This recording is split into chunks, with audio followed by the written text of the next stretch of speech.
The morning sun filtered through the curtains, casting soft light across the cluttered sanctuary of my son's bedroom.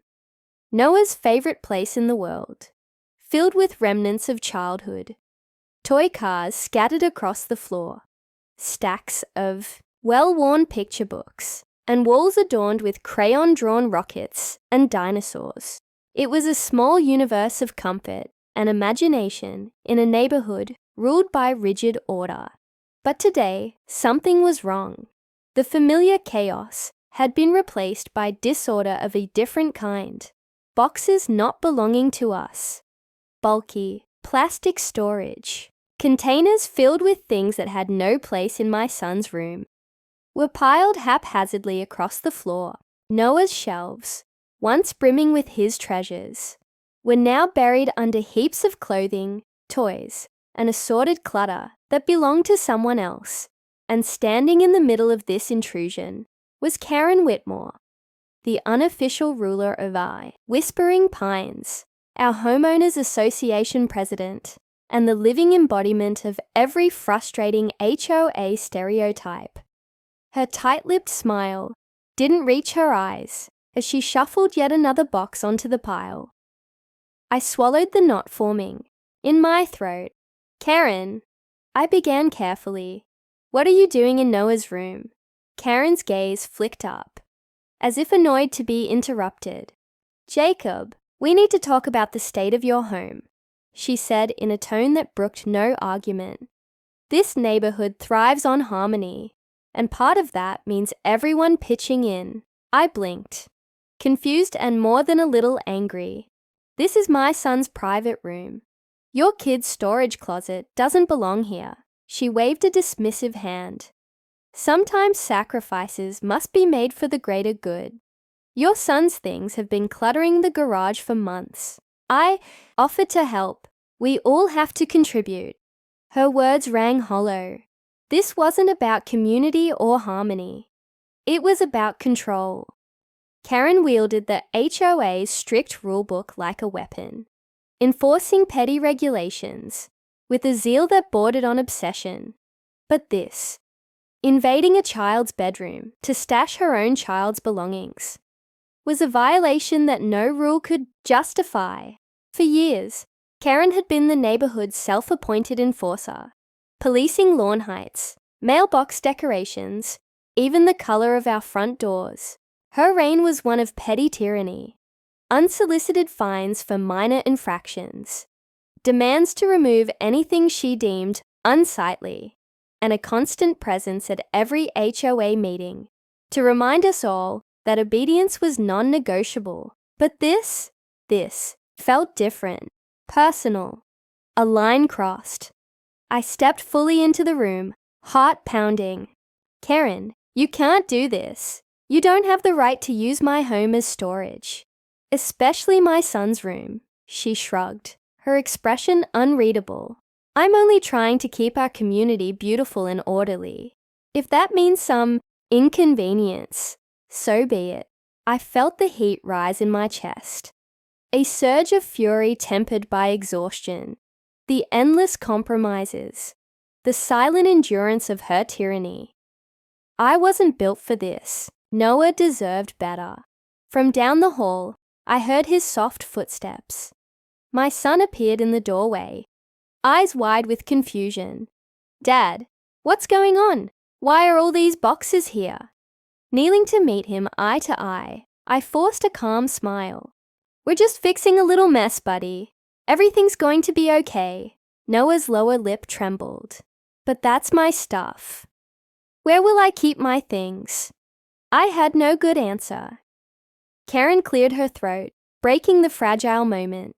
"Jacob, this neighborhood belongs to all of us. Sometimes, personal space has to take a back seat." It was an injustice I couldn't ignore. The HOA's rules, written in fine print and wielded with bias, had always felt suffocating, but now they were invading the most sacred place I had left to protect, my son's childhood. I took a deep breath. "I'll be talking to the board about this," I said quietly. "This isn't right. Karen's smile sharpened into a smirk. Feel free, but don't expect the board to side with you. We all have responsibilities here. Including you, her words echoed as I closed Noah's door behind me. The slam louder than I intended. I could feel the weight settling over us. The weight of rules that weren't designed to protect us, but to control us. And the quiet realization that this fight would be far from easy. But for Noah, for our home, I knew I had to try. That afternoon, the air inside our home was thick with tension, every creak of the floorboards sounding louder than usual. I couldn't shake the image of Karen Whitmore standing in Noah's room like she owned the place, shuffling her child's belongings among my son's treasures. It wasn't just a breach of trust. It was a declaration of power, a blunt reminder that she ruled this neighborhood like a queen, and we were merely her subjects. I paced the living room, phone in hand, contemplating my next move. The HOA board meeting was scheduled for the following week, but I knew Karen's influence there was ironclad. She had a knack for twisting rules and silencing dissenters with a combination of cold logic and community pressure. But I refused to be intimidated. Noah sat quietly on the couch, clutching his favorite dinosaur toy, the one Karen's boxes had nearly buried. I knelt beside him, voice gentle but firm.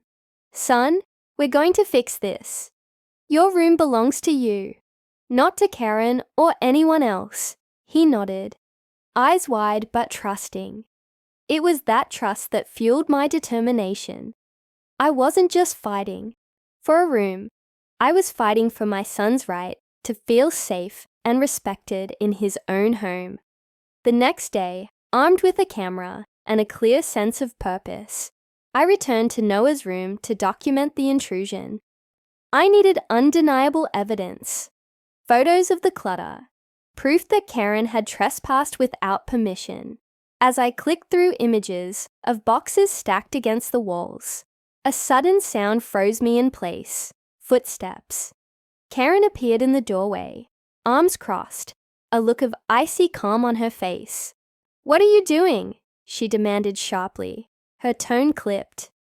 I lowered the camera, but kept it in hand, documenting the state of my son's room. I replied evenly, "This isn't right, Karen. You had no permission to use this space. Why do I?" Smirked, a predator sensing weakness. "Jacob, you're making a fuss over nothing. It's just a few boxes. Besides, I'm doing this for the neighborhood's benefit. The neighborhood doesn't extend into my son's private space." I shot back, feeling the familiar surge of anger. "This is abuse of power." Karen's expression darkened. "You're causing a disturbance. If you don't stop, I'll have to take action." I stood my ground, meeting her gaze without flinching. "I'm not going anywhere. You need to leave my son's room now." Her hand shot to her phone. "Fine. If that's how you want it, I'm calling 911.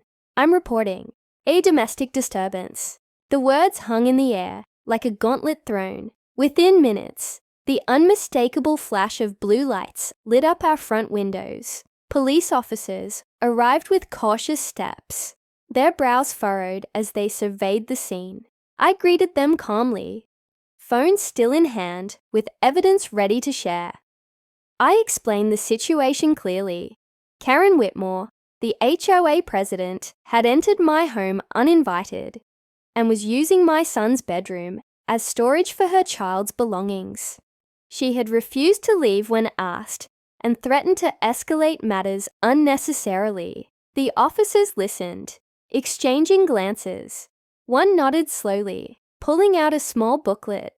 "Mr. Turner, while the HOA has some authority over community rules, it does not have the right to enter private property without permission. We advise Ms. Whitmore to vacate your son's room immediately." Karen, who had been standing nearby with arms folded, bristled. "I was only trying to help keep the community orderly," she protested. An officer fixed her with a steady look. You cannot use force or intimidation to invade a private residence. Consider this a formal warning. Reluctantly, Karen gathered her boxes and left the room, but her eyes burned with resentment. As the police officers departed, I closed Noah's door and leaned against it, relief and frustration swirling together. That night, I sat alone at the kitchen table, the weight of the day pressing down on me. Karen's audacity was staggering, but so was the power she wielded over the HOA board. This was more than a personal conflict. It was a battle against a system that allowed one woman to dominate and manipulate an entire neighborhood. I thought of Noah, sleeping peacefully upstairs, unaware of the storm brewing beneath his bedroom's door. For his sake, I had to fight smarter, harder. I drafted a formal complaint to the HOA board, detailing Karen's unauthorized entry and abuse of power. I attached the photos, the police report, and statements from neighbors who had quietly endured similar treatment. I knew this would shake the fragile peace of Whispering Pines. But silence was no longer an option. As I hit send, a flicker of hope sparked within me. Perhaps, just perhaps, this was the beginning of a change. But Karen Whitmore was not one to surrender easily. I sensed the coming weeks would be a test of endurance, wit, and resolve. The quiet war for our neighborhood's soul was only just beginning. The days following the confrontation felt like walking on thin ice. Each morning, I woke with a knot in my stomach, knowing that Karen Whitmore was not one to accept defeat quietly.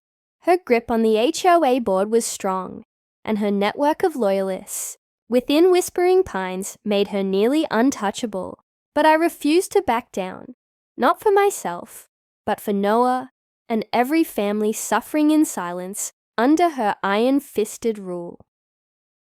I started by knocking on doors, talking to neighbors who had witnessed Karen's overreach. Many shared stories of unjust fines, unsolicited inspections, and petty demands that chipped away at their peace. One couple confessed to removing their holiday lights early for fear of a Karen-led citation. Another spoke of being reprimanded for hanging laundry outdoors. Their voices, once hushed, gained strength when they realized they were not alone. I proposed a gathering, a community meeting free from Karen's influence, to discuss the HOAs, abuses, and explore options for change. The response surprised me. Dozens confirmed their attendance, hungry for a chance to reclaim their neighborhood. That evening, in the cramped basement of a local church, I stood before a crowd of wary, but determined faces. The air buzzed with a mix of frustration and hope. "Thank you all for coming," I began, scanning the room. "We're here because one person's unchecked power has made our homes less safe, less welcoming. We cannot let Karen Whitmore continue to dictate every aspect of our lives without accountability." Murmurs of agreement rippled through the crowd. I shared the story of her invading Noah's room, the police involvement, and the subsequent cold reception from the HOA board. I presented evidence, photos, complaint letters, and testimonies from neighbors. The room grew quiet, then erupted in shared outrage. One woman, tears in her eyes, stood up. She fined us $500 for planting unauthorized flowers. She said, "Our yard was greener than anyone's." Another man chimed in. She threatened to tow my truck for parking. Out of line, even though the rules don't specify exact spots. I nodded, feeling the tide turning. We have the power to demand transparency, fairness, and respect for our rights as homeowners. But we must act together. Plans began to form. Petitions to reform the HOA board, requests for independent audits, calls for legal advice. For the first time, the neighborhood's silence was broken. Yet, even as momentum built, I knew Karen would not go down without a fight. 2 days later, a letter arrived, an official-looking envelope marked with the HOA's seal. My hands trembled. As I opened it, the letter accused me of disrupting neighborhood harmony, violating HOA meeting protocols, and threatening community cohesion. It demanded I cease all subversive activities or face penalties, including hefty fines and possible legal action. Karen's signature was scrawled at the bottom. Anger flared inside me. This was not about rules or order. It was intimidation, a warning shot. I called my friend and neighbor, Maria, a lawyer who had quietly sympathized with my cause. Over coffee, she reviewed the letter with a sharp eye. "This is classic harassment," she said. "The HOA can't just punish you for organizing or speaking out. You have rights, and we can use them to protect you and the neighborhood." Her words gave me strength, but the stakes had clearly risen. That night, I sat with Noah in his room, now restored to its rightful state. The box is gone. His toys returned to their places. "Dad, will Karen come back?" he asked softly. I pulled him close. "Not if we all stand together. We're fighting for you, for your room, and for every family here." Noah smiled, clutching his dinosaur. "Then let's win." The battle lines were drawn. What began as a private intrusion had become a community uprising against a small tyrant cloaked in HOA authority. As whispers of revolt spread, Karen's facade of control started to crack.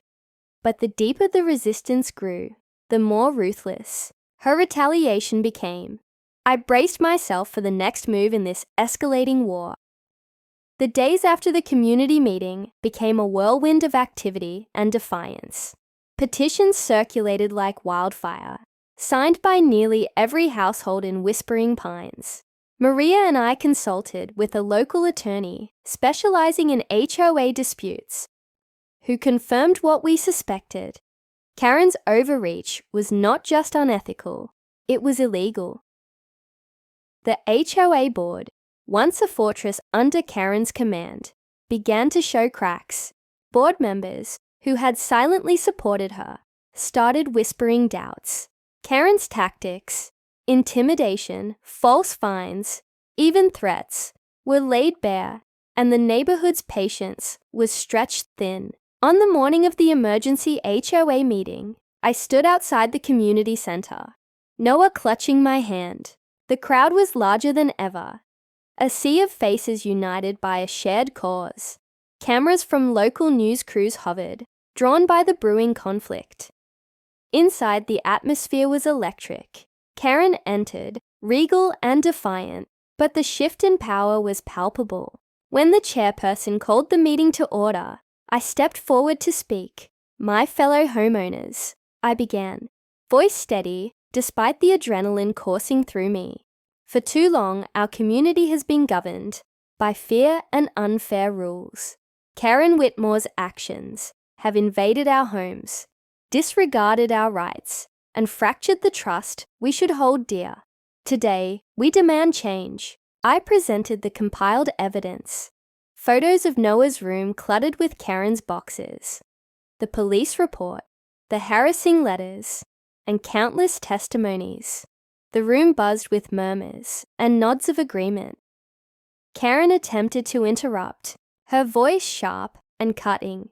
"You're distorting facts and undermining the community spirit," she declared. "I've only acted in the neighborhood's best interests." But this time, her words fell flat. The tide had turned. A motion was brought forward to call for Karen's removal from the HOA board and to initiate a thorough investigation into the association's practices. The vote was overwhelming, unanimous in fact. Karen's face drained of color. She tried to protest, but the room had spoken. In the days that followed, Karen resigned, her reign of control finally broken.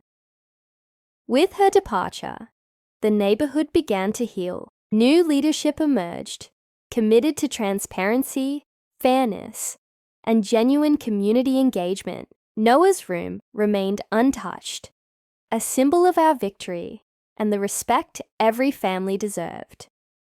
One afternoon, as the sun cast a golden glow over Whispering Pines, I watched Noah play freely in his restored sanctuary. The dinosaur toy, once nearly lost to Karen's invasion, was clutched tightly in his hands, a quiet testament to the fight we had won. Standing beside him, I felt a profound sense of relief and hope.